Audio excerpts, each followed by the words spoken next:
वर्षातील पवित्र महिन्याला सुरुवात होत आहे, म्हणजेच श्रावण महिन्याला सुरुवात होत आहे. श्रावण महिना हा 13 ऑगस्टपासून सुरू होत आहे आणि तो 11 सप्टेंबरला संपत आहे. आता या श्रावण महिन्याची आपण सर्वजण आतुरतेने वाट पाहत असतो, कारण श्रावण महिना आला की सर्व सण एकदम एकसाथ येतात. म्हणजे उपवास म्हणा, श्रावणातले सोमवार, श्रावणातले गुरुवार, शुक्रवार, शनिवार आणि म्हणा नागपंचमी, नारळी पौर्णिमा असे वेगवेगळे सण, उपवास, व्रत वैकल्य सुरू होतात. म्हणून आपण या श्रावणाची खूप आतुरतेने वाट पाहत असतो. या श्रावणामध्ये आपण विविध पारायण पण करत असतो. गुरुचरित्राचं पारायण आहे, कुणी नवनाथ पारायण करतं. भरपूर असे पारायण आपण या श्रावण महिन्यात करतो. त्याबरोबर आपण कुलदेवतेची पण सेवा या श्रावण महिन्यात करत असतो. आणि महत्त्वाचं म्हणजे या श्रावण महिन्यात आपल्याला सत्यनारायण पूजा करायची आहेत. आपल्याला वर्षभर जर सत्यनारायण करणं शक्य नाही झालं तर श्रावण महिन्यामध्ये तुम्ही केव्हाही सत्यनारायण पूजा करावी. तसे तर संकल्पयुक्त श्रावण महिन्यामध्ये सत्यनारायण पूजा आपण करू शकतो, म्हणजे 5 करू शकतो, 7 करू शकतो.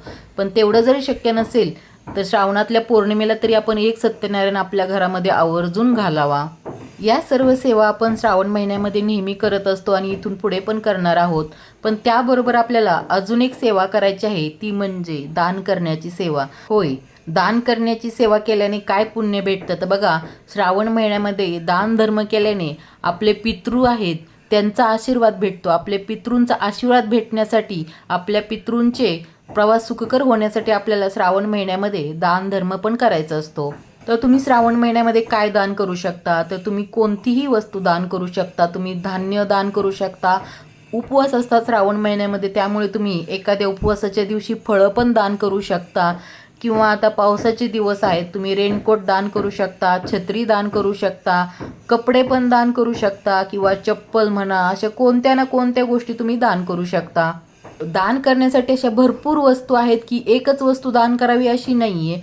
कोणतीही वस्तू तुम्ही दान करू शकता. पण दान करताना ती व्यक्तीला त्या गोष्टीची गरज आहे हे पाहून दान करा. म्हणजे ज्यांच्याकडे भरपूर आहे त्यांना दान करण्यात अर्थ नाही आहे. ज्यांना खरंच, आता बघा रस्त्याने पण खूप सारे लोक फुटपाथवरती राहतात, तर तुम्ही त्यांच्यासाठी प्लॅस्टिकचे जे पेपर असतात की त्यांचे जे झोपडी वगैरे झाकण्यासाठी अशी काही मदत करू शकता. किंवा तुम्ही खाण्याच्याही वस्तू दान करू शकता. बघा, बिस्किट पुडे म्हणा, जे असं पॅकिंगचं साहित्य पण आहे जे जास्त दिवस टिकल अशा वस्तू पण तुम्ही दान करू शकता. कारण बघा, जे बनवलेलं आहे ते लगेचच संपवावं लागणार त्यांना. पण जर पॅकिंगच्या वस्तू दिल्या तर ते 1-2 दिवसानंतरही खाऊ शकतात. पण बघा, दान धर्म करताना अशा व्यक्तींना करा की त्यांना त्या वस्तूंची गरज आहे. ज्यांच्याकडे भरपूर आहे त्यांना देऊन अर्थ नाही आहे. ज्यांना खरंच गरज आहे त्यांना आपण दानधर्म करायला हवा. आणि दानधर्म केल्याने आपले जे पितृ आहेत ते आपल्यावरती खुश राहतात. आपल्याला त्यांच्याकडून त्यांचा आशीर्वाद भेटतो. आणि बघा, आपण कोणतीही सेवा करा, आपल्याला आपल्या पितरांची सेवाही करायचीच असते आणि सेवेबरोबर दानधर्म पण करायचा असतो. कधी कधी काय होतं बघा, आपण भरपूर सेवा करतो तरी पण आपल्या अडचणी कमी होत नाहीत, आपले संकट कमी होत नाहीत. आपण असा विचार करतो की मी एवढी सेवा केली तरी देव मला त्याचं फळ देत नाही किंवा माझ्या अडचणी कमी होत नाही आहेत. पण त्याबरोबर आपण पितरांची सेवा करायला विसरतो. आपल्याला इतर देवतांची सेवा करण्याबरोबर आपल्याला आपल्या पितरांची सेवा पण करायची असते. त्यामुळे या श्रावण महिन्यामध्ये आपल्याला जेवढी शक्य होईल तेवढी आपण पितरांची सेवा तर करायची आहे, त्याबरोबर दानधर्म करायचा आहे. दानधर्म करण्यासाठी आपण काही रोजच दानधर्म करायचं नाही आहे. श्रावण महिन्यामध्ये तुम्ही एकदा जरी काहीही वस्तू दान केली तरीही चालणार आहे. एखाद्या उपवासाच्या दिवशी तुम्ही फळाचं दान करू शकता. असं तुम्हाला जेवढी शक्य आहे तेवढी तुम्ही दानधर्म करा. असं नाही आहे की खूप मोठाच खर्च केला पाहिजे, असं काही नाही. छोट्यातली छोटी वस्तू पण तुम्ही दानधर्मामध्ये करू शकता. आणि बघा, जेव्हा आपल्याला आपल्या पितरांचा आशीर्वाद भेटतो, ते खुश असतात, तेव्हा आपली कोणतीही कामं अगदी पटकन होतात. कोणत्याही कामामध्ये अडचण येत नाही. आणि म्हणूनच आपल्याला अशा महत्त्वाच्या महिन्यांमध्ये दानधर्म करून पितरांचा आशीर्वाद घ्यायचा असतो.